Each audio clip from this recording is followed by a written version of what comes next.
राम राम। पाठ स्टार्ट करेंगे।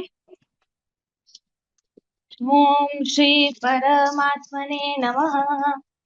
अथ श्री विष्णु सहस्रनाम स्तोत्रम्।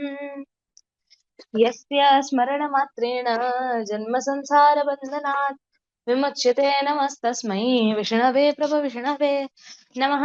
समस्तभूतानामादिभूताय बुभृते अनेकरूपरूपाय विष्णवे प्रभविष्णवे। वैशम्पायन उवाच श्रुत्वा धर्मान् शेषेण पावनानि च सर्वशः युधिष्ठिरः शान्तनवम् पुनरेवाभिभाषत।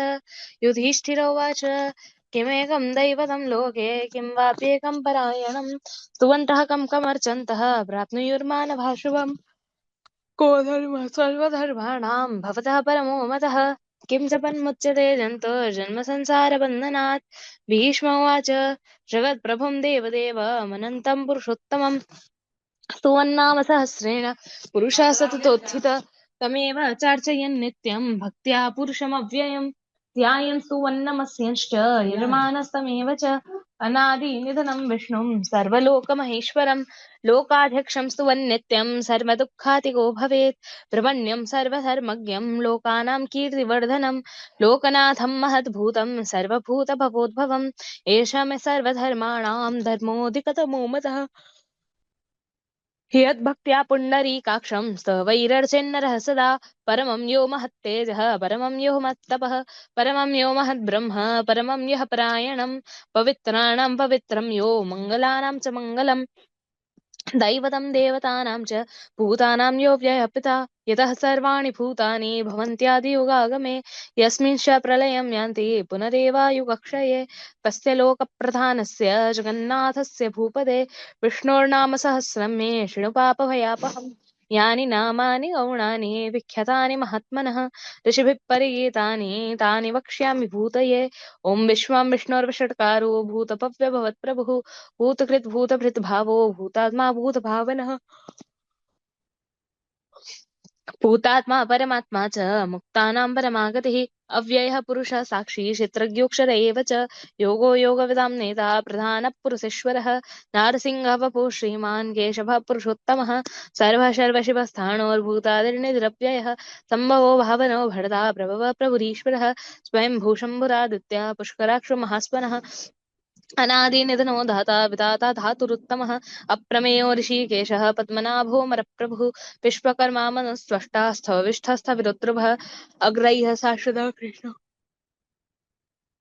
लोहिताक्षः प्रतर्दनः प्रभूतस्त्रिककुधाम पवित्रं मङ्गलं परम् ईशानः प्राणदः प्राणो ज्येष्ठः श्रेष्ठः प्रजापतिः हिरण्यगर्भो गर्भो माधवो मधुसूदनः ईश्वरो विक्रमी धन्वी मेधावी विक्रमक्रमः अनुत्तमो दुराधर्षः कृतज्ञः कृत्रात्मवान् सुरेशः शरणं शर्म विश्वरेदा प्रजाभव अः संवत्सरो व्यालः प्रत्ययः सर्वदर्शनः अजः सर्वेश्वरः सिद्धः सिद्धिः सर्वादिरच्युतः वृषाकप्रमेयात्मा सर्वयोगविनिःसृतः वसुर्वसुमनः सत्यः समात्मा संमितः समः अमोघः पुण्डरीकाक्षो वृषकर्मा वृषाकृतिः रुद्रो बहुशिरा बभ्रुर्विश्वयोनिः शुश्रवः अमृत शाश्वतस्थाणोर्वरारोहो महातपः सर्वगः सर्वविद्भानोर्विश्वक्सेनो जनार्दनः वेदो वेदविदव्यङ्गो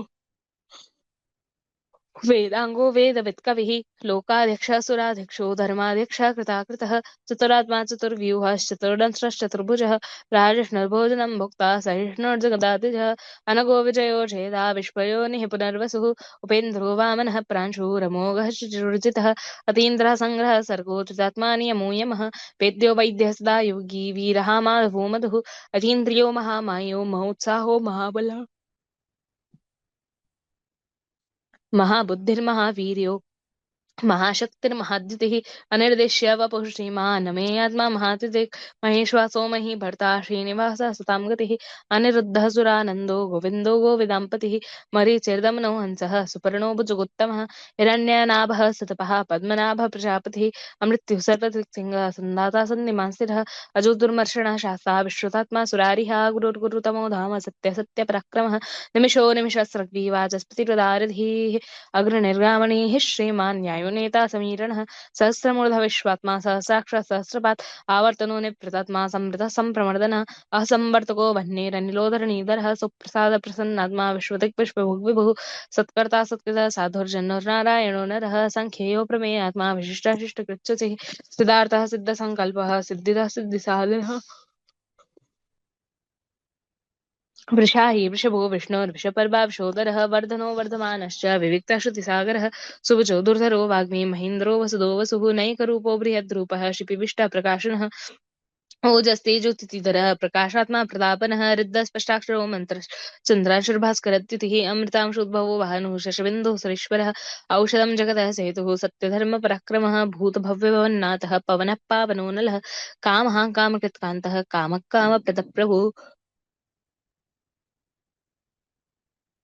युगादिकृद्युगावर्तो नैकमाय महाशनः अदृश्यो व्यक्तरूपश्च सहस्रजिदनन्तचेत् इष्टो विशिष्टः शिष्टेष्टः शिखण्डी नहुषो वृषः क्रोधः क्रोधकृत्कर्ता विश्वबाहुर्महीधरः अच्युतः प्रतितः प्राणः प्राणदो वासवानुजः अपां निधिरधिष्ठानमप्रमत्ता प्रतिष्ठितः स्कन्दः स्कन्दधरो धुर्यो वरदो वायुवाहनः वासुदेवो बृहद्भानु रादिदेवः पुरन्दरः अशोकस्तारणस्तारः शूरः शौर्यर्जनेश्वरः अनुकूलः शतावर्तः पद्मिपद्मानिभीक्षणः पद्मनाभो वरविन्दाक्षः पद्मगर्भः शरीरभृत् महद्दर्दवृद्धात्मा महाक्षोगरुडध्वजः अतुलः शरभो भीमः समयज्ञो हविर्हरिः सर्वलक्षणलक्षण्यो लक्ष्मीमान् समितिञ्जयः विक्षरोरोहितो मार्गो हेतुर्दामोदरः सः महीधरो महाभागो वेगवानमिताशनः उद्भवः शोभनो देवः श्रीगर्भः परमेश्वरः करणं कारणं कर्ता विकर्ता गहनो गुहः व्यवसायो व्यवस्थानः संस्थानस्थानदुद्रुवः परर्धी परमस्पष्टः स्पष्टः पुष्टः सुवीक्षणः रामो विरामो विरजो मार्गो नेयो नयो नय वीरः शक्तिमतां श्रेष्ठो धर्मो धर्मविदुत्तमः वैकुण्ठः पुरुषः प्राणः प्राणदः प्रणवः पृथुः हिरण्यगर्भः शत्रुघ्नो व्याप्तो वायुरधुक्षजः ऋतुसुदर्शनः कालः परमेष्ठी परिग्रहः उग्रसंवसो दक्षो विश्रामो विश्वदक्षिणः विस्तारस्तावरस्ताणो प्रमाणं बीजमव्ययम् अर्थोऽनर्थमहाकोशो महाभोगो महाधनः निर्विण्णस्तविष्टो भूर्धर्मयूपो महामकः नक्षत्रनिर्नक्षत्री शमक्षामः समीहनः यज्ञैजो महेजश्च क्रतुः सत्रं स्तां गतिः सर्वदर्शी विमुत्तात्मा सर्वज्ञो ज्ञानमुत्तमम् सुव्रतः सुमुखः सूक्ष्मः सुघोषः सुखदस्पृहित मनोहरो जितक्रोधो वीरबाहुर्विदारणः स्वापनः स्ववशो व्यापी नैकात्मानैककर्मकृत् वत्सरो वत्सलो वत्सी रत्नगर्भो धनीश्वरः धर्मकृत् धर्मी सदा सच्चरमक्षरम् अविज्ञाता सहस्रांशविधाता कृतलक्षणः गभस्तिनेमि सत्त्वस्तः सिंहो भूतमहेश्वरः आदिदेवो महादेवो देवेशो देवभृत्कुरु उत्तरो गोपतिर्गुप्ता ज्ञानगम्यः पुरातनः शरीरभूतभृद्भुक्ता कपीन्द्रो भूरि दक्षिणः सोमपुरोन्नतपः सोमः पुरुजित पुरुषोत्तमः विनयो जय सत्यसन्धो दाशारः सात्वतां पतिः जीवो विनयिता साक्षी मुकुन्दो मित विक्रम अम्बो निधिरनन्तात्मा महोदधिशयन्तकः जो महर्षः स्वाभाव्य चितामित्तः प्रमोदनः आनन्दो नन्दनो नन्दः सत्यधर्मातिविक्रमः महर्षि कपिलाचार्य कृतज्ञो मेनिनीपतिः त्रिपदस्थितशादिक्षो महाशृङ्गः कृतान्तकृत् महावराहो गोविन्दः सुषेणः कनकाङ्गदी गुह्यो गभीरो गहनो गुप्तश्चक्र गदाधरः वेदास्वाङ्गोचितः कृष्णो दृढसङ्कर्षणोचितः वरुणो वारुणो वृक्षः पुष्कराक्षो महामनः भगवान् भगहानन्दी वनमालिहलायुधः आदित्यो ज्योतिरादित्यः सहिष्णुकृतसत्तमः सुधन्वखण्डपरशुर्दारुणोद्रवणप्रदः दिविस्पृक् सर्वदृग्व्यासो वाचस्पतिरयुञ्जः त्रसामा सामगः साम निर्वाणं भिषजम्बिषक् सन्न्यासकृच्छमः शान्तो निष्ठा शान्तिपरायणं शुभाङ्ग शान्तितः सृष्टा कुमुदः कुलेशः गोहितो गोपतिर्गुप्ता वृषभाक्षो वृषप्रियः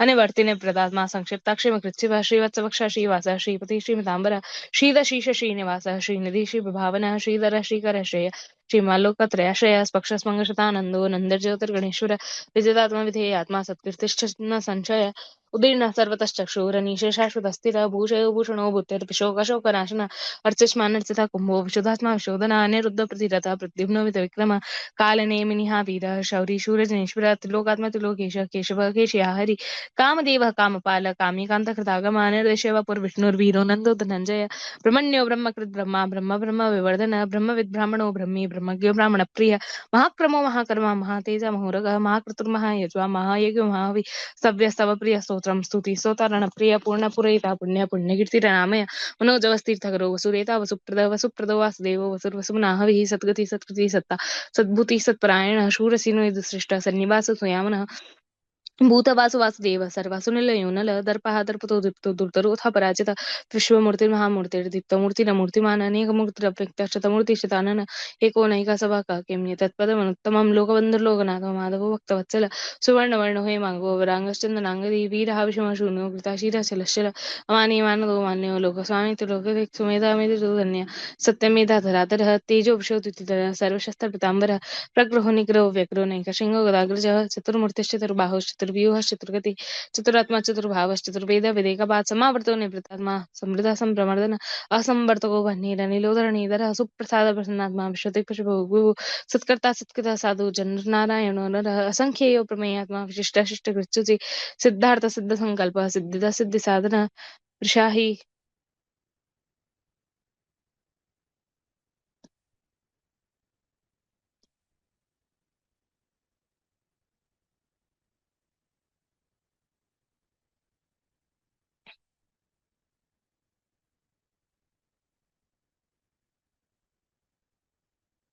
शुभांगुलोकसारंग सुतंतुस्तंतु वर्धन इंद्रकर्मा महाकर्मा कृतकर्मा कृतागमा उद्भव सुंदर सुंदर रत्नलाभल सुलोचन अर्कवाजसन श्रृंगी जयंत सर्व विजय सुवर्ण बिंदु रक्षोभ्य सर्ववागीश्वरेश्वर महारिद्धो महागर्तो महाभूतो महानिध महानिधिः कुमुदः कुन्दरः कुन्दः पर्जन्य पावनो नीलः अमृताश्रुमृतवपु सर्वज्ञ सर्वतोमुखः सुलभः सुवृतः सिद्धः शत्रुजित् शत्रुतापन नेक्रोधो तुम्बरो शत्वश्चाणुरान्द्रशूदन सहस्रार्चि सप्तजिह्वा सप्तैदा सप्तवाहन अमूर्तिनगो चिन्तयो भयकृत् भयनाशन अणुर्बृहत्कृशस्थूलो गुणभृन्नर्गुणो महान् अद्रित सद्धित स्वास्थ्य प्राग्वंशो वंशवर्धन पहाड़कृत योगी योगीश सर्वकामद आश्रम श्रवण सुपर्णवायु वाहन धनुर्धरो धनुर्वेदो दंडोदमयितात्मा अपराजिता सर्पसो नियंता नियमोयम सत्ववान सत्विका सत्य सत्यधर्म परायण अभिप्राय प्रियार्होरा प्रियकृत प्रीतिवर्धन विहाय सकतिर्ज्योति सुरुचिर्हुत भुक्पिपु सविर्विरोचना सूर्य सवितार विलोचना अनंतो हुत भुक्भोक्ता सुखदो नैकचोग्रज अनिर्विण्णा सदामर्षि लोकाधिष्ठानमद्भुत सनात् सनातनतम कपिला कपिरप्यय स्वस्तिदा स्वस्तिकृत स्वस्ति स्वस्ति भुक् स्वस्ति दक्षिण रौद्र कुंडली चक्री विक्रमयुत शासन शब्दातिग शब्दसः शिशिर शर्वरीकर अक्रूरपेशलो दक्षिण दक्षिणाक्रमणांवर विद्वत्तमो वीतभया पुण्यश्रवण कीर्तन उत्तरणो दुष्कृतिया पुण्यो दुष्स्वप्न नाशन वीरः रक्षण सन्तु जीवनः पर्यवसितः अनन्तरूपोऽनन्तशर्जितमन्युर्भयापः चतुरसर्गभीरात्मा विदिशो व्यादिशो दिश अनादिर्पूर्वो लक्ष्मी सुवीरो रुचिराङ्गद जननो जनजन्मादिर्भीमो भीमं पराक्रम आधार निलयो धाता पुष्पः सप्रजागरः ऊर्ध्वगः सत्पथाचारः प्राणदः प्रणवपणः प्रमाणं प्राणनिलय प्राणभृत् प्राणजीवन तत्त्वं तत्त्वविदेकात्मा मृत्युजरातिका भूर्भुवः स्वस्तिरुस्तार सविता प्रपितामह यज्ञयोगिपतिर्यज्वा यज्ञाङ्गो यज्ञवाहन यज्ञवृद्धियज्ञकृत्य यज्ञभुग्यज्ञसाधन यज्ञान्तकृत यज्ञगुह्यमन्नमन्नादेव च आत्मनेनि स्वयं जातो वैखानसमगायन देवकीनन्दन सृष्टा क्षितीश पापनाशन शङ्खवृन्नन्द कीचक्र शार्गधर्म गदाधर थाङ्गपाण्डक्षोभ्य सर्वप्रहरणायुध ओम नमैति। सबसे पहले निषिद्ध कर्मों का त्याग बहुत आवश्यक है। खेती करने वाले बीज डाल करके खेत करते हैं, उनसे पहले खेत में जो बिजाती है वृक्ष है जितने, खेती के बाद उनको साफ करके खेत को साफ करके उसके बाद बीज बोने से खेती बढ़िया होती है। ऐसे ही हमारे दुर्गुण है, दुराचार है, जितने शास्त्र निषिद्ध आचरण है उनका त्याग करने पर हमारी आध्यात्म उन्नति में बड़ी भारी सहायता होती है। नहीं तो बीज उतने पनपने नहीं। खेत साफ किए बिना अगर बीज बो दिया जाए तो वो असली ठीक खेती होती नहीं, क्योंकि जड़ है, खाद है, उसी खुराक तो वे दूसरे बिजाती है, पौधे खा जाते हैं, खेती को मिलते हैं। इसी तरह से पारमार्थिक साधन करते हैं तो निषिद्ध कर्मों का त्याग हमें बहुत आवश्यक है। मदिरा है, मांस है, कोकन है, चाय है, तो जिनको विशेष खराब नहीं समझते हैं, परंतु जितने जितने चीजें थोड़ा भी नशा पहुंचाने वाली चीजें, मादकता पहुंचाने वाली, वो सब त्याज्य है। पान पराग आदि तो बहुत विशेषता है, मदिरा तो अत्यंत ही निषिद्ध है। वहाँ उस शहर में मैंने सुना था, जहाँ पान पराग बनता है वहाँ सज्जन गए तो ये गृह गोधा होता है ना, मकाना में छिपकली बिछोड़ा ऐसे कहते हैं, जो भीतों दवा फिरती है, जहाँ बत्ती होती है वहाँ इकट्ठी हो जाती है। ऐसे सूखे हुए पड़े थे। कहते ये क्यों सिखाए, क्या बात है कि ये पान पराग में देते हैं, बड़ी जहरीली चीज और नशीली चीज। दुकानदार देखते हैं कि ये खाने लग जाए तो नशा लग जाता, फिर छूटेगा नहीं, तो हमारी बिक्री बहुत हो गई। ये स्वास्थ्य और धर्म को मान बिगाड़ने वाली चीज है। सज्जनों से प्रार्थना है, अन्न और जल, शुद्ध जल और शुद्ध अन्न, इसके सिवाय दूसरा कोई भी विषय मत रखो। सुपारी थोड़ी ले ली, थोड़ी सौंफ ले ली, वो भी नहीं, जिसमें दोष नहीं है ऐसी चीज का भी व्यसन है, वो खराब है। क्योंकि उनकी प्रतंत्रता होती है, आदत पड़ जाती है। तो पराधीन सुपने सुख नहीं, जितनी पराधीनता होती है वो दुख देने वाली होती है। पराधीन आदमी स्वतंत्र नहीं हो सकता, पराधीनता स्वतः उसने स्वीकार कर ली, स्वाधीनता कैसे होगी। तो इन नशों का त्याग करना चाहिए। लोग कहते ये और परिवार नियोजन और गर्भपात महान हत्या है। मैंने शास्त्रों में गर्भपात के समान हत्या कोई देखी नहीं है, पढ़ी नहीं है, सुनी नहीं है।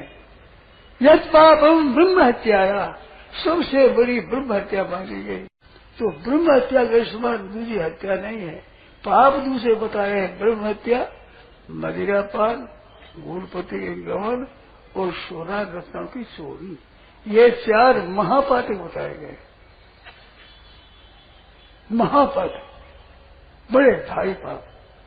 और चारों का संग करने लग जाए, वो हत्या न करे तो 3 वर्ष 2 वर्ष उनके साथ रहने से जो महापातकी को दंड होगा वही उनके साथ ही वो दंड होगा। इस वास्ते पद्म पुराण में पंचोग्र पापा, 5 उग्र पाप है, भयंकर पाप है 5।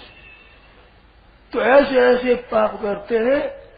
लोग कहते हैं कि अन्न नहीं मिलेगा, मेरा तो ये कहना है कि ऐसे पाप चलेंगे जल मिलना मुश्किल है।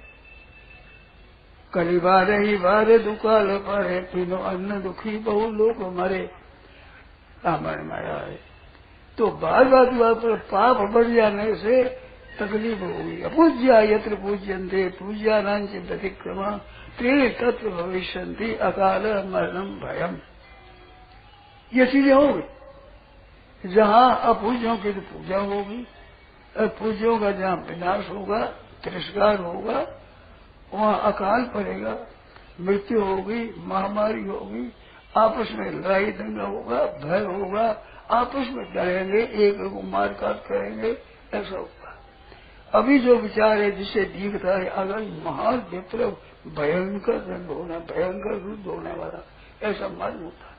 मैं भविष्य नहीं जानता हूँ, न भविष्य के जानने की मेरे में इच्छा भी है। जानने क्या फायदा हो, उस जानता मैं हूँ नहीं। परंतु चाल ऐसी चल रही है जिसमें आपकी संस्कृति की आपके मन में ही ग्लानि हो गई, आपका खुद का उस दुर्भाव हो गया। अब चोटी रखने से क्या आपके नुकसान है, परंतु आपके लिए बड़ी कठिन हो गई। आप अगर कृपा करके और चोटी और धोती शुरू कर दे तो आपकी संस्कृति चलेगी, नहीं तो कठिन है। नारायण नारायण नारायण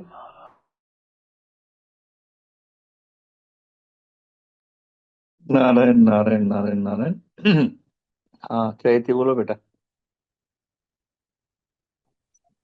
राम राम अंकल। बोलो चैती बोलो बेटा। हाँ, तो सबसे पहले तो आज यही बोला महाराज जी ने कि निषिद्ध कर्मों का त्याग बहुत ज्यादा आवश्यक है। और फिर उसमें खेत का उदाहरण दिया कि खेत में जो पुरानी फसल या फिर जो पेस्ट लगे हुए होते हैं, जब तक उनको साफ नहीं करेंगे तब तक नई अच्छी फसल लग ही नहीं पाएगी उस जमीन पर, क्योंकि वो सारा न्यूट्रिशन ले लेंगे। तो वैसे ही हमारा जो मन है, उसे भी पहले पूरा पवित्र करना, साफ करना ज़रूरी है, तभी हम पारमार्थिक उन्नति में कहीं थोड़ा-सा आगे भी बढ़ पाएँगे। हम्म और एक और बात आई कि जैसे हम कोई दवाई लेते हैं, तो दवाई के साथ यदि हम परहेज़ नहीं रखेंगे, तो वो दवाई का कोई प्रभाव ही नहीं रहेगा। हम्म भजन कर रहे हैं और फिर गलत आचरण भी साथ में करेंगे, तो उतना भजन का प्रभाव पड़ेगा हमारा हम्म और कुछ फ़ायदा नहीं होगा उससे। पर अगर वही थोड़ा-सा परहेज़ कर लेते हैं, थोड़ा-सा कंट्रोल कर लेते हैं, अगर डायबिटीज़ है, दवाई ले रहे हैं, तो शुगर छोड़ देते हैं, तो उससे जो हम्म दवाई होगी उसका लाभ भी जल्दी होगा और हम्म, परिवर्तन भी देखने को मिलेगा। जी। फिर कि नशा पहुँचाने वाली सारी चीज़ों का त्याग कर देना चाहिए। हम्म कोई भी हो भली, मतलब छोटी, जैसे हमको लगता है कि चाय हो गई या कुछ ऐसी चीज़ें हो गई, सौंफ, सुपारी, जिसको हम थोड़ा-सा छोटा मान के सोचते हैं कि क्या इससे क्या ही हो जाएगा। पर इससे भी हम आसक्त हो जाएँगे इसके। हम सोचो एक सुपारी के पराधीन हो जाएँगे, इतनी उस सुपारी में ताकत है। नशीले हम्म पदार्थों में इतना सामर्थ्य है। फिर महाराज जी ने बोला कि सिर्फ़ शुद्ध अन्न व शुद्ध जल का सेवन करना है और उसके अलावा कोई भी चीज़ नहीं लेनी है भीतर। और ये हम्म जो बाकी सारी नशीली चीज़ें पराधीन करने वाली, इन सब का त्याग करना है। और फिर महाराज जी गर्भपात पे भी बहुत बोले कि ये इसके समान कोई पाप नहीं है। और हम्म मतलब सोचो महाराज जी ने कितना अध्ययन कर रखा है, अगर वो इस चीज़ को बोल रहे हैं कि हम्म इतना बड़ा पाप है, तो ये बहुत सोचने का विषय है, क्योंकि आज अगर हम देखें अपनी सोसाइटी में, तो ये बहुत हम्म नॉर्मल होती जा रही है ये चीज़। फिर महाराज जी ने चोरी का वर्णन किया कि मतलब कितने तरह के मतलब पाप होते हैं, 4-5 तरीके के पाप। फिर अन्न जल सभी का अभाव हो जाएगा अगर हम इनको ऐसे ही कंटिन्यू करते रहेंगे। फिर महाराज जी ने थोड़ा-सा विवरण दिया कि भविष्य कैसा भयंकर हो जाएगा अभी का अगर हम सिनेरियो देखें तो। हम्म तो हम्म सोचो, उसको सोच के ऐसा विचार आता है, तो जब वो परिस्थिति आ जाए, उसके आने से पहले ही हम सुधर जाएँ और हम हम्म ठाकुर जी के पास चले जाएँ टाइम पर, उनकी प्राप्ति कर लें, वो ज़्यादा ज़रूरी है। और बस हम्म। महापुरुषों की आज्ञा का पालन करेंगे तो वो भी हो जाएगा। हाँ हाँ, निश्चित। दो तीन छोटे का भी बोला था। तो काफ़ी। ठीक, बहुत अच्छा। हाँ, अच्छा, ये थी, अच्छा पकड़ा आपने सारा। तो अभी फिर एक बार सबसे पहले बात कर ले, हुँ। है ना? हाँ, विधान आप बोलो। राम राम अंकल, प्रणाम।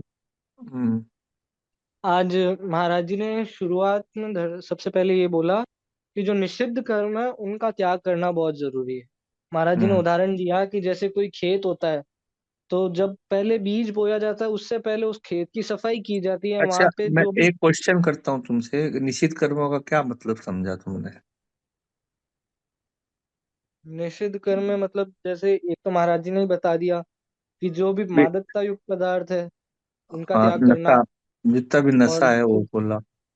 हाँ, फिर उसके बाद में महाराज जी ने जैसे जब 4 महापाप बताए, तो उसमें महाराज जी ने आगे बताया कि जो ऐसे पाप करता है और इनका संग यदि कोई करता है तो उसको भी इसी का दंड मिलता है। तो एक हम्म कुसंग हो गया। हम्म 4 तरह के माँ बाप बताए थे। तो हाँ उसका, और उसमें वो गर्भपात का उससे दुगना बोला। तो हाँ अंकल। उसमें गुरुपति गमन, स्वर्ण की चोरी, मदिरा पान, और एक और क्या बोला, चार, ऐसे चार बोले। और उससे उसको ब्राह्मण की इससे हत्या। ब्राह्मण धर्म हत्या, ऐसे करके चार तो माँ बाप हुए। और उसकी जो गर्भपात का, तो मूल बात जो अपनी चली कि निश्चित जो आचरण है उसका विशेषता से त्याग करना, इसके विषय में अपन आगे और बात करेंगे। अच्छा, और बता। तो महाराज जी ने निषिद्ध कर्मों का त्याग बताया। फिर इसी में आगे जैसे अभी तो 4 महापाप इनका संग, इसमें आगे महाराज जी ने बताया कि जहाँ इसका परिणाम जो होता है कि जहाँ जहाँ ऐसे महापाप होता है, जहाँ ऐसे लोग होते हैं, वहाँ अकाल पड़ता है, लोग आपस में ही लड़ते हैं और ऐसे लड़ लड़ के मर जाते हैं। महाराज जी ने हम्म बताया आगे कि जैसे ये परिस्थिति है, इसको देख के लगता है कि भविष्य में महान युद्ध की तैयारी हो रही है। हम्म महाराज जी ने कहा कि मैं भविष्य ना जानना चाहता हूँ, इसका कोई फायदा नहीं। ये महाराज जी का भाव था इसमें। पर महाराज जी ने कहा कि अगर यही परिस्थिति रही तो भविष्य में महान युद्ध की तैयारी है, कि आपको अपनी ही संस्कृति से दूर किया जा रहा है। हम्म, ठीक तो है। लास्ट में महाराज जी ने धोती और चोटी के लिए भी कहा। हाँ, तो छोटे के लिए बिल्कुल बोलना। ठीक है, किंजल आप बताओ। राम राम अंकल, प्रणाम। हम्म हाँ, पहले तो महाराज जी ने कहा कि निश्चित कर्मों का त्याग करना जरूरी है अगर साधन में आगे बढ़ना है तो। क्योंकि सेठ जी ने जैसे एक बार कहा था कि खेत में जो पहले काम की फसल नहीं होती उसको हटाते हैं तब जाके खेती अच्छी होती है। हम्म। अपने लिए पहले तो ये जरूरी है कि निश्चित कर्मों का त्याग कर दे। हम्म। उसके बाद बोला जो भी थोड़ी सी भी नुकसान की चीज है तो उसको छोड़ना है, पान पराग बाकी जो चीज है उसके लिए तो साफ मना किया। फिर बोला हम्म। जो जिसमें दोष नहीं है वो चीज की भी आदत लग जाए ऐसी चीज अपने को नहीं करनी चाहिए। हम्म। क्योंकि ऐसी चीज भी अगर लेंगे तो पराधीन हो जाएंगे और पराधीन सपने हो सुख नहीं। फिर हम्म। चार महापाप बताए, फिर बोला चारों का संग करने वाले जो होते हैं उनको भी इसी का दंड लगता है। हम्म। तो कहा कि लोग कहते हैं कि अन्न नहीं मिलेगा, तो महाराज जी ने कहा अन्न तो क्या जल भी नहीं मिलेगा। पाप जब बढ़ जाता है और पूज्य की पूजा होती है तो हम्म। रामायण जी में जैसे फिर आया कि अधर्म बढ़ जाता है, उस समय सबको तकलीफ होती है, अकाल होता है, युद्ध होता है, हम्म। ऐसे भय होता है। फिर जो कहा कि चोटी धोती का एग्जाम्पल देके कहा कि धर्म का पालन करने में अगर खुद के मन में भाव में कमी हो जाती है तो धर्म का पालन कर नहीं सकते। बहुत ठीक है, मूल मूल विषय तो यही चला। हाँ प्रभा, आप बताओ बेटा। राम राम अंकल, प्रणाम। बोल बेटा। हाँ, मूल विषय यही था कि निषिद्ध कर्मों का त्याग करना बहुत आवश्यक है, क्योंकि महाराज जी ने बताया कि आध्यात्मिक उन्नति में अगर मतलब आध्यात्मिक मार्ग में अगर उन्नति करनी है तो निषिद्ध आचरण का त्याग करना बहुत जरूरी। शास्त्र निषिद्ध जो होते हैं, जैसे महाराज जी ने एग्जाम्पल भी दिया कि यदि बीज बोने से पहले यदि हम जो उसमें जो मतलब व्यर्थ जो पादप वगैरह लगे हुए हैं, यदि उनको हटाएंगे नहीं तो जो भी खाद पानी जो भी देंगे वो उन पौधों की तरफ चला जाएगा और हमारी खेती अच्छी नहीं होगी। तो वैसे यदि हम कोई साधन भी कर रहे हैं और पारमार्थिक मार्ग में आगे बढ़ना चाहते हैं, तो पहले हमें निषिद्ध कर्मों का त्याग करना पड़ेगा, तभी हम आगे बढ़ पाएँगे। फिर महाराज जी ने बताया कि जैसे दुकानदार और ये जो होते हैं पान पराग वगैरह देते हैं, तो ये सारी चीज़ें इसलिए मिलाते हैं ताकि उनका काम बढ़े। लेकिन हमें ऐसी कोई भी चीज़ अपनानी नहीं चाहिए जो हमारे स्वास्थ्य और धर्म को बिगाड़ने वाली चीज़ हो। जैसे महाराज जी ने बताया कि दोष नहीं दिखता है जिनमें, जैसे सौंफ हो गया, सुपारी हो गया, फिर भी यदि हमें वो पराधीन करती है, तो उस चीज़ का भी हमें त्याग करना चाहिए, क्योंकि पराधीनता हमेशा दुःख देने वाली होती है। पराधीन आदमी कभी भी स्वतंत्र नहीं हो सकता।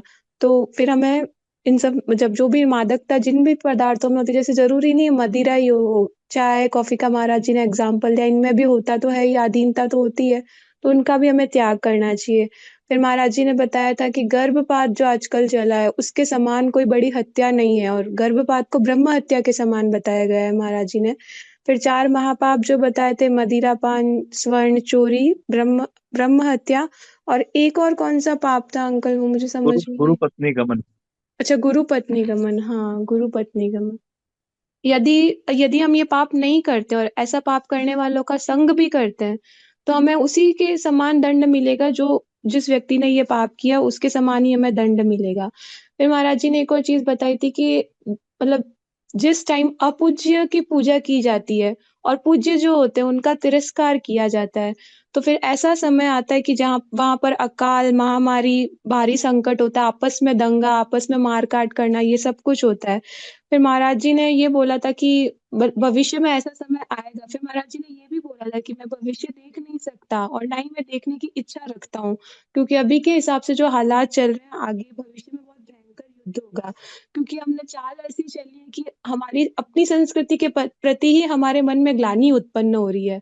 जैसे चोटी धोती का महाराज जी ने एग्जाम्पल दिया कि इसको रखने में कहाँ दिक्कत आती, कोई दिक्कत नहीं आती, फिर भी रखते नहीं है। और यदि चोटी धोती रखना शुरू कर दें तो फिर हमारी संस्कृति चलेगी। मतलब ऐसी चाल हो गई कि हम हमारी संस्कृति को ही नहीं अपना पा रहे पूरी तरह से। तो आने वाला समय तो और भी भयावह होगा फिर। बिल्कुल बिल्कुल बिल्कुल। तो जो अभी और कोई बच्चा हो गीता क्लास का तो बोल सकता है।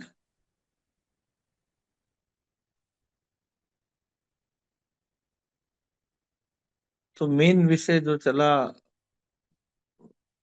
प्रभा, किंजल, चैती, विधान, मेन विषय तो आप लोगों ने बहुत अच्छे से वर्णन किया कि निषिद्ध कर्म का त्याग मेन जो विषय चला।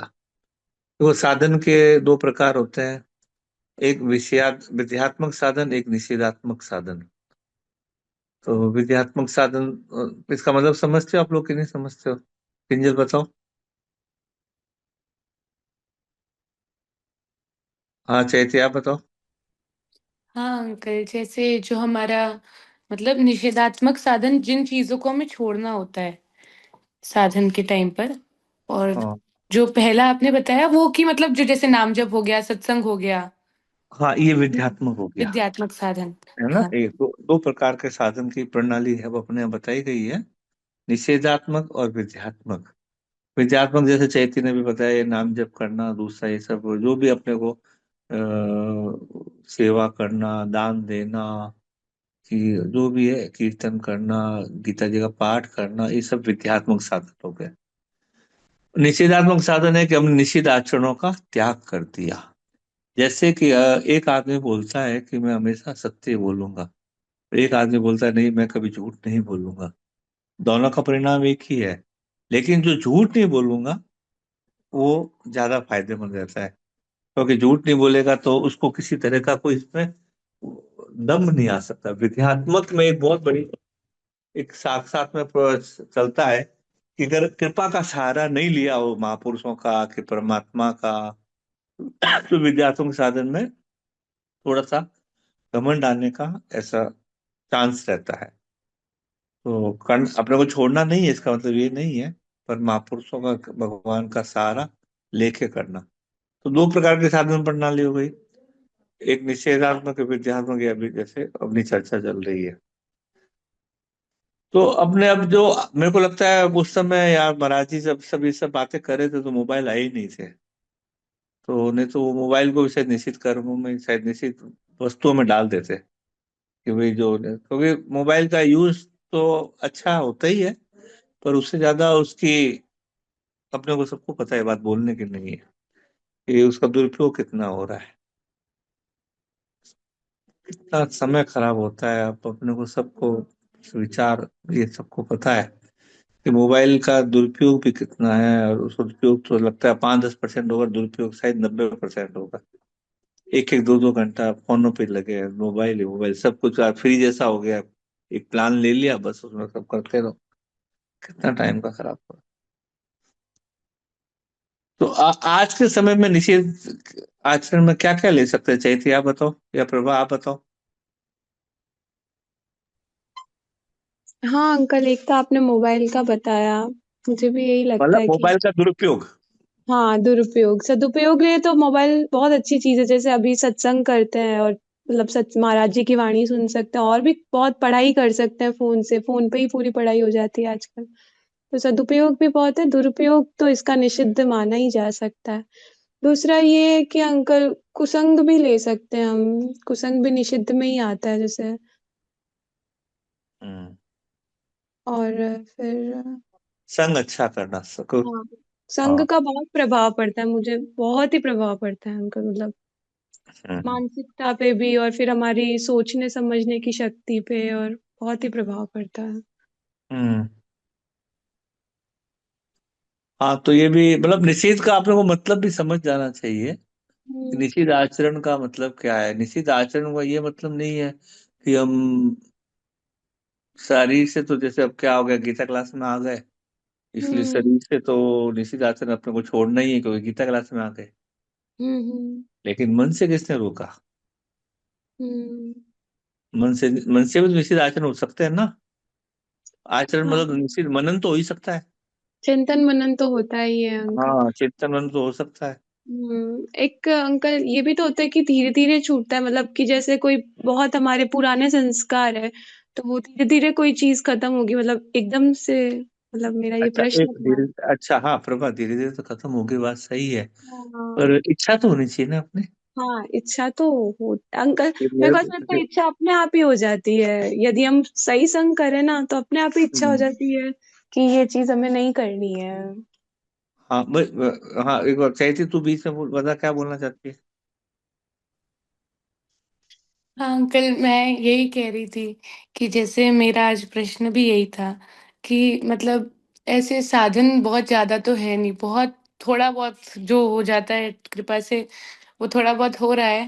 पर अभी ऐसा लगने को मतलब ऐसा भाव आता है कि मतलब जो बुरा आचरण है वो छोड़ा है काफ़ी हद तक। जैसे अगर मैं अपना आज का ही पूरा दिन ऑब्ज़र्व करूँ, तो मैंने कोई ऐसा मेरे हिसाब से नहीं किया है, या थोड़ा बहुत बना होगा, एकदम कम। पर फिर भी जो मतलब दूषित भाव है, वो पता नहीं चित्त में कैसे आ रहे हैं।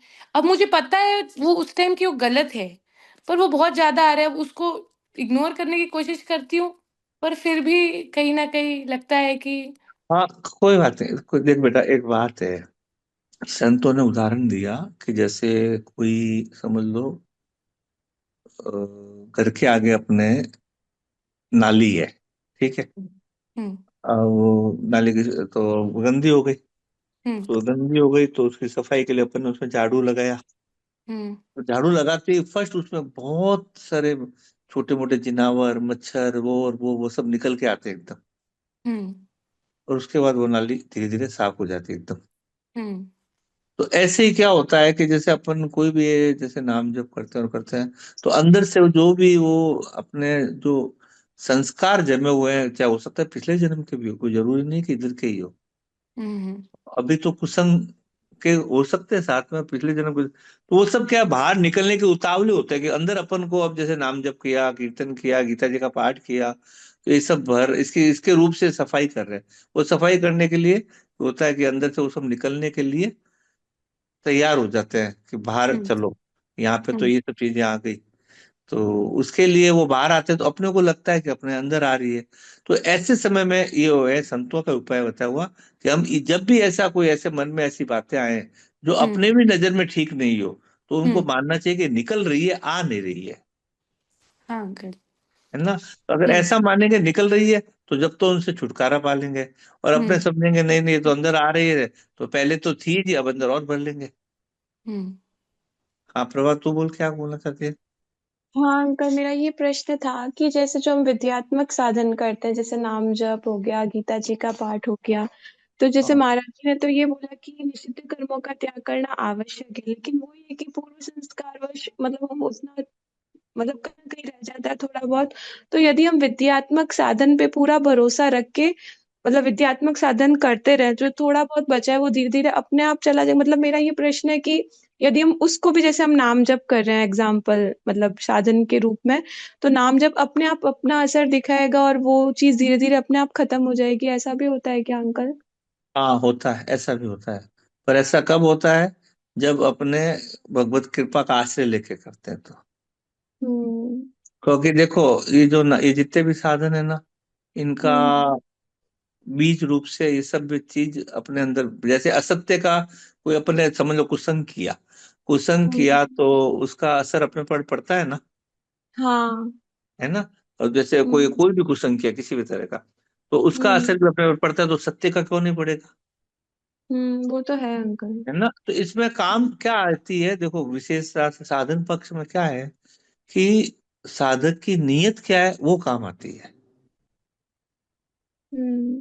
अगर अपनी नीयत ये है कि मैं ये जो साधन कर रही हूँ, इससे मेरे जो भी निषिद्ध आचरण है या दूसरा भी है, जो जो मतलब शास्त्र विहित निषिद्ध है, संत निषिद्ध है, वो सब खत्म हो जाने चाहिए, तो उससे खत्म हो जाएंगे। हम्म। पर हम सोचते हैं कि चलो साधन भजन तो कर रहे हैं, साथ साथ में संसार का भी, निषिद्ध आचरणों का भी आनंद लेते रहे, तो कैसे खत्म होंगे वो? नहीं अंकल, ऐसा भी होता है कि जैसे हम मतलब ऐसा भी होता है ना कि जैसे हम कोई साधन कर रहे हो तो जैसे निषिद्ध आचरण है ना, वो धीरे धीरे अपने आप ही गलत लगने लग जाते हैं। जैसे मतलब एग्जाम्पल, जैसे महाराज जी की वाणी रोज सुनते हैं सत्संग, तो कभी कभी कोई ऐसी चीज होती है, कोई ऐसी बात होती है कि हमें मतलब ऐसा लगता है अंदर से कि नहीं ये तो गलत है। तो जो निषिद्ध आचरण होते हैं ना, उनके लिए मन में अपने आप ही वो एक भावना सी आ जाती है कि नहीं ये नहीं करना चाहिए। मतलब हम में उतनी सामर्थ्य नहीं है कि हम अपने आप को रोक पाए, लेकिन वो मन में एक भावना तो आती ही है कि ये चीज गलत है। अगर ये देखो, एक बात सुनो बेटा, हम्म। जैसे आपको ये भावना आती है कि ये गलत है, जैसे हम्म। अब आप समझ लो निरामिष भोजन नहीं करती हो, हाँ। है ना। तो हम्म। आपको कोई ऑफर भी करेगा कभी? नहीं। तो अगर जैसे अपन ने क्योंकि अपन ने उसको गलत समझा हुआ है, तो कभी हम्म। उसके खाने के मन में भी आती है? नहीं। कभी किसी जैसे अपन किसी कोई ऐसी दुकान के आगे से निकल जाते हैं जहाँ पे निरामिष भोजन बनता है, तो अपन उधर और देखते भी है कभी? नहीं। नहीं। नजर घुमा लेते हैं उल्टा, हम्म क्योंकि अपने मन में ही नहीं है। हम्म तो ऐसे ही अगर अपने मन में ऐसा हो जाएगा कि हमें निश्चित आचरणों का त्याग करना है, तो वो ज्यादा टिक हम्म, नहीं पाएंगे। हाँ वो तो है। है ना? वो हम्म मतलब एक जैसे सदानंद जी महाराज ने पूछे, सदानंद महाराज ने एक उदाहरण दिया, पहले भी बात हुई थी, कि कोई हरा भरा वृक्ष है, उसको जड़ से काट दिया, हम्म तो उसके पत्ते कितने दिन सूखेंगे नहीं? हम्म थोड़ा सा पत्ते गीले रह सकते हैं, वो कितने दिन, 2 दिन, हाँ 5 दिन, 10 दिन, 15 दिन, आखिर उनको हम्म सूखना ही पड़ेगा, क्योंकि वो जड़ से उसका संबंध कट चुका है। हम्म तो ऐसे ही अगर हमने ये निश्चय कर लिया कि भाई निश्चित आचरणों का हमारे को त्याग करना है, या हमारे में जो दुर्व्यसन है उसका त्याग करना है, या हमारे कोई मन का इस तरह की मलिनता है उसका त्याग करना है, तो हो सकता है थोड़े दिन ऐसा कुछ दिखाए अपना रंग, लेकिन आखिर उसको जानना ही हम्म। पड़ेगा। हाँ वो प्रभु की कृपा तो होती है, यदि हम संकल्प कर ले तो सहायता तो मिलती ही है। 100% मिलती है। और अपने हम्म। अपना भाव काम आता है कि हमारे को ये नहीं करना है, तो फिर छोड़ने की ताकत भी परमात्मा देते हैं। हाँ होता तो परमात्मा की ताकत से ही है, क्योंकि हम में तो कहाँ सामर्थ्य है। नहीं, सामर्थ्य तो नहीं है, पर इच्छा तो है ना बेटा। हाँ हाँ इच्छा तो है अंकल, इच्छा तो सामर्थ्य है। तो परमात्मा की और महात्मा की अपने लिए ही है, उनके लिए थोड़ी, उनको क्या आवश्यकता है? हम्म जिन महात्माओं का काम हो गया, और जो परमात्मा है परम पिता, तो उनको अपने लिए क्या जरूरत है? उन्होंने तो उनके सामने, तो इसलिए अगर जो आप बोल रहे हो ना, मैं ये विद्यात्मक निषिद्ध आचरण से काम करने से सीधी हम्म उसकी, निषिद्ध आचरण अगर अपन छोड़ दे तो सीधी उसकी जड़ काटने के बराबर हो गई। हम्म और निषेधात्मक उसको करने से महाराज जी तो क्या हमेशा तत्काल प्राप्ति की बात बोलते हैं ना, इसलिए उनको ये सब बातें बहुत अच्छी लगती है कि निषेधात्मक साधन किया जाए। हाँ और अगर निषेधात्मक साधन से अगर अपन दुर्व्यसन और ये सब छोड़ देते हैं, तो हमारे विद्यात्मक हम्म, कितनी जल्दी सफल हो सकता है, ये हाँ बात उन्नति तो सोचिए आपने। जल्दी होती है। हाँ जैसे अपन भी आज सोसाइटी में रहते हैं और देखते हैं कई लोगों को कि विद्यात्मक साधन खूब कर रहे हैं, लेकिन साथ साथ हम्म, में निश्चित आचरण नहीं छोड़ते, तो उनको विद्यात्मक उनके जीवन में असर दिखाई देता है। नहीं नहीं दिखाई देता। बहुत थोड़ा हो सकता है, हाँ है ना?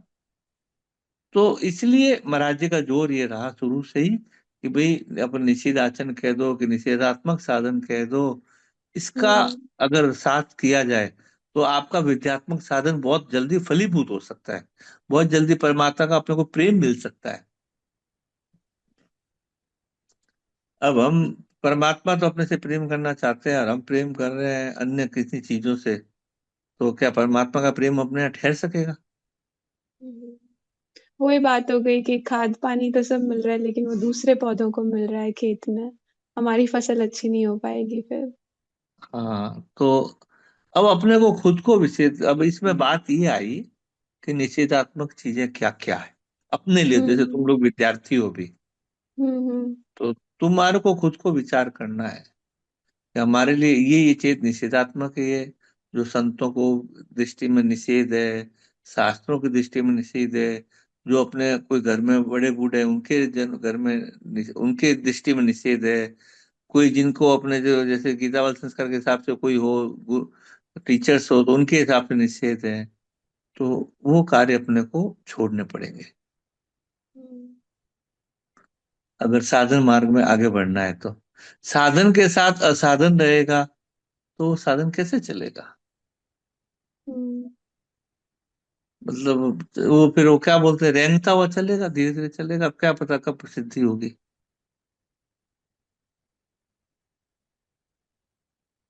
बोलो, अब बात बैठी कि नहीं चाहिए थी, बताओ प्रभा, आप बात, कंजल आप बताओ, हाँ अंकल। उस बात बैठी कि नहीं? हाँ बैठी कि निषेधात्मक साधन जोड़ना पड़ेगा इसके उन्नति करने के लिए तो। निषेधात्मक साधन अपनाना पड़ेगा, हाँ निषेधात्मक आचरण आचरण वस्तुएं छोड़नी पड़ेगी, आचरण। हाँ है ना? हाँ। तो अब बताओ, चाहिए थी आप बताओ। हाँ अंकल, छोड़े बिना तो कुछ मिला ही नहीं आज तक कभी। तो नहीं, छोड़ना तो मिला पड़ेगा ही। मिला ऐसा नहीं मिला बेटा, मिला तो, पर वो उसकी, वो फिर वो क्या, एक जिस रफ्तार से महापुरुष चाहते हैं हम आगे बढ़े, बढ़ नहीं पाएंगे। वो वैल्यू ही समझ नहीं आएगी उस चीज की, वो भी है ना अंकल। हाँ कि आज हमारे भजन करने से हमको ठाकुर जी मिल गए तो हमको ये हो जाएगा कि जब ठाकुर जी तो मिल गए, अब क्या, कुछ छोड़ा नहीं, कुछ किया नहीं, इसीलिए थोड़ा सा छोड़ना, मेहनत करना भी जरूरी है। हाँ, ऐसे वैसे छोड़ने में ज्यादा मेहनत नहीं है, त्याग में किसी चीज की मेहनत। हाँ वैसे। खाली अपना संकल्प पक्का होना चाहिए हाँ अंकल। कि नहीं, हमारे को ये चीज अब त्याग करनी है, क्योंकि ऐसे देखा है बहुत से लोगों को जो मेरी नजर में से है, जो दूरव्यसन का त्याग एक बार भी कर दिया। ये जैसे गुटखा उटखा का हमारे को मिलने वाले हैं, एक बार वो गंगा जल हाथ में लिया, छोड़ दिया, छोड़ ही दिया। हम्म। तो इस तरह का संकल्प अपना हो जाए तो हो सकता है, ऐसा संभव है। हाँ, प्रभा बोलो। अंकल, मैं ये पूछ रही थी कि हमारे मन की जो वृत्तियां होती है वो भी निषिद्ध आचरण में आती है? कोई ऐसी वृत्तियां, कौन सी वृत्तियां होती है जो निषिद्ध आचरण में आती है, जैसे हमारा कोई इसका चिंतन? निर्णय हम खुद कर सकते हैं आराम से अपने मन की वृत्तियों को देखकर। हम्म। अब जैसे जो स्थूल शरीर से निषेध आचरण का त्याग है तो मन से तो है ही। हम्म। भाई आज स्थूल से महाराज मना कर रहे हैं, ये सब स्थूल बातें हुई ना। हाँ ये हाँ। खाना पीना, जो भी पीना पिलाना, हाँ। जो भी कह दो, जो भी सारे स्थूल स्थूल आचरण की बात आई। तो ये स्थूल हम्म। शरीर की बात है। तो इसी स्थूल शरीर के अगर निषेध आचरण में अगर महाराज जी त्याग की बात कर रहे हैं तो सूक्ष्म से तो है ही है। हाँ। भाई स्थूल में तो फिर भी एक सामाजिक भय है अपने को कि कोई देख नहीं ले, हम्म। कोई इधर नहीं देख ले, कोई इधर नहीं कर ले। लेकिन आज मन से किसको भय है? हाँ, वही है, ऐसा भी होता है ना अंकल कि जैसे स्थूल से तो हमने त्याग दिया, लेकिन मन में कहीं ना कहीं है, तो वो फिर पूरा त्याग नहीं माना जाएगा अभी तक उसका। मन से ऐसा है ना, ऐसा होता है कि स्थूल से त्याग कर सकते हैं तो उसके मन को त्याग करने की शक्ति आ जाती है उसमें। हम्म। आप जैसे, आपने एकादशी को अन्न नहीं खाना ये विचार किया, हम्म। तो उस दिन जैसे किसी ने, कोई जल पे रहता है, कोई फल पे रहता है, कोई सगार करता है, जब जैसी इसकी इच्छा। पर ये मन से तो हम्म। त्याग हुआ ना कि आज मेरे को अन्न नहीं खाना। हाँ। तो आपने स्थूल से ये तय किया कि आज ये नहीं खाना, तो वो ताकत मन ने दी ना आपको। हम्म। तो उसके बाद अगर एकादशी को भोजन नहीं करते तो कोई मन में पश्चाताप होता है क्या? नहीं नहीं। उल्टा एक तपस्या की प्रसन्नता होती हाँ। है ना। और एक आदमी ऐसा हो जिसको ऐसा है और उसको भोजन ही नहीं मिलता, उसको कितना दुख होता होगा। हम्म। दोनों की स्थिति सेम है, देखो बात समझे। हाँ। एक को मन तो की तपस्या का फल भावना। मिलेगा हम्म। और एक को कुछ नहीं आ जाएगा। तो कहने का मतलब ये है कि अगर आप स्थूल चीजों को त्याग करते हो ना, तो जैसे हम्म। महाराज जी बताते थे कि छोटी चीजों चीजों त्याग करते करते आपको बड़ी चीजों को भी त्याग करने की सामर्थ्य आ जाती है। हम्म। तो सेम बात इसी में ही है कि आप अगर स्थूल का त्याग करते हो धीरे धीरे, तो आप मन से भी त्याग करते हो। हम्म। अब पूछो। समझ में आ गया। तो धीरे ठीक धीरे है, अपने आप हो जाता है कृपा से। कृपा से भी हो सकता है और अपनी इच्छा शक्ति खुद की इच्छा काम शक्ति आएगी। से भी होता है। हाँ, बाकी बिना इच्छा के ना कृपा होती नहीं है। हाँ, वो तो है। हाँ, वो तो भूमि में महाराज जी सर्वत्र, ने। हाँ भूमि में जल सर्वत्र है, लेकिन कुआं तो खोदना ही पड़ेगा ना। हम्म। उसके बिना जल कैसे आएगा? हाँ। तो वही बात इसी में ही है। कृपा तो भगवान की तैयार ही है, पर हमारी इच्छा तो चाहिए। हम्म। हाँ विराट बोल बेटा। अंकल, जैसे ये बात आई कि अपनी इच्छा प्रबल होगी तो अपने आप त्याग की शक्ति आ जाएगी। तो हम्म। मतलब इच्छा में अनन्यता कैसा है? जैसे कि कई बार इच्छा होती भी है तो भी अपन प्रमाद कर जाते हैं उस चीज में, तो वो इच्छा अपने आप फिर वैसे ही जाती रहती है, वो उसका फल नहीं होता कुछ। वो बल देखो उससे भी आ सकता है। ये दोनों तरह की बातें हैं इसमें। अगर जैसे हमारी इच्छा तो है लेकिन प्रबल इच्छा नहीं है, जो तू कहना चाहता है, मेरे तो समझ में आई बात कि हाँ। भाई इच्छा तो है पर चलो एक खुश्क लेवाली है, अगर हो गया तो ठीक है, नहीं हो गया तो ठीक है। तो हाँ। वही बात हो गई ना इसमें। तो अगर अपनी इच्छा प्रबल, देखो, निर्बल के बलराम आयो आते नाम।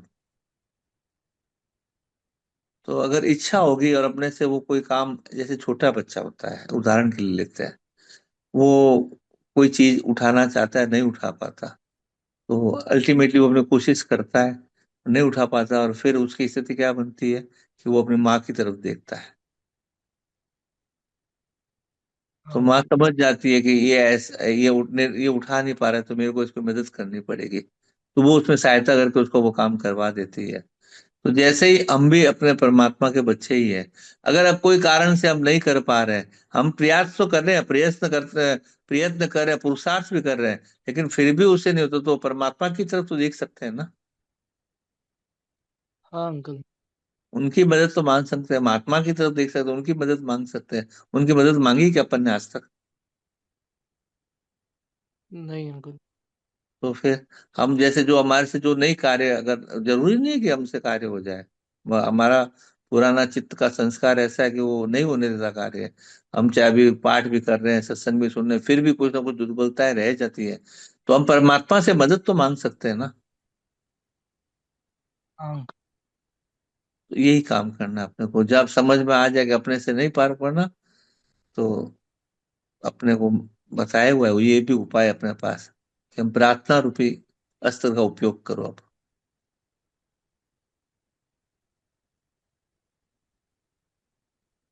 ठीक है वेदांत। हाँ अंकल। महाराज जी की मैंने बात सुनी, उन्होंने खुद ने बोला कि जो कार्य मेरे साधना से नहीं हुआ, वो भगवान की कृपा से कैसे हो गया, मेरे को पता भी नहीं चला। हाँ अंकल। तो वो कृपा अभी भी खुली है, वो बंद नहीं हुई।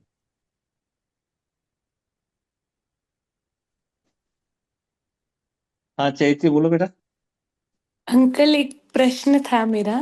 हाँ पूछो। मतलब जैसे किसी में दोष दर्शन करना, तो मैं ऐसे खुद से प्रयास करी थी कि इसको मैं छोड़ दूँ, छोड़ दूँ, छोड़ दूँ, छोड़ दूँ, और हम्म, काफ़ी कम किया था। पर जैसे हम्म। अभी 2-3 दिन, 4 दिन से खुद को ऑब्ज़र्व कर रही हूँ, तो दिख रहा है कि कुछ ना करने पर भी वो अपने आप प्रकट हो रहा है। अब मुझे पता है कि वो गलत हो रहा है, वो मुझे समझ आ रहा है, पर फिर भी वो अपने आप ही, मतलब बैठे-बैठे ही वो विचार आ रहे हैं। अब हाँ, समझ भी नहीं आ रहा क्यों हो रहा है, कैसे हो रहा है? हाँ चैती कोई बात नहीं बेटा, देख जैसे वो ये विचार आ रहा है ना, तो ये विचार आ रहा है नष्ट होने के लिए। हुँ। हम उसको अब पकड़े नहीं। हुँ, हुँ। तो विचार, देख दो तरह की बात है इसमें, विचार और विश्वास। हुँ, विचार अगर अपना विचार प्रबल है, विवेक प्रबल है, जब तो विचार से उसका त्याग दो। हुँ, त्याग देने का मतलब ये है कि वो बाहर निकल रहा है, उसका हमारा कोई लेना देना नहीं है, वो नष्ट होने के लिए ही पैदा हुआ है। ठीक है। ये तो हो गया विचार विवेक मार्ग। हुँ, विश्वास मार्ग ये हो गया कि हम भगवान उसमें भगवान की मदद मांगे, हुँ, कि भगवान की कृपा से हमारा ये जो भी दुर्बलता है ये अवश्य दूर होगी, ऐसा विश्वास मान ले, हुँ।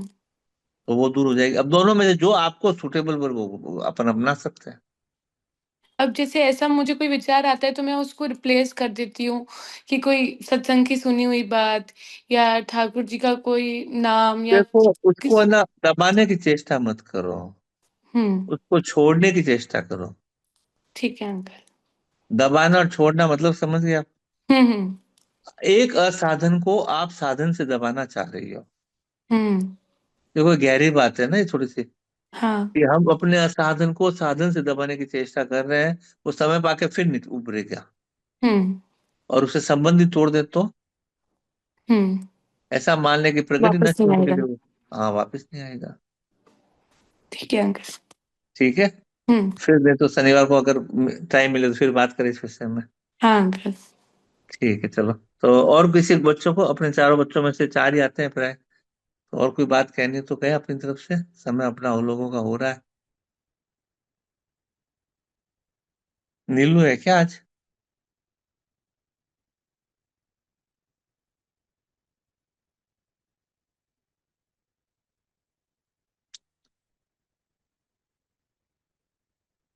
हाँ कीर्ति तू बोल। नारायण नारायण प्रणाम।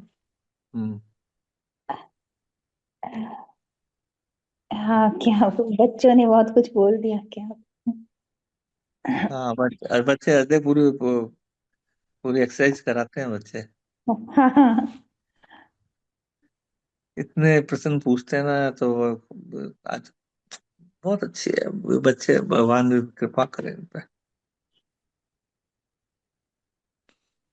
ठीक है कीर्ति, लो अपना सेशन लो आप। हाँ।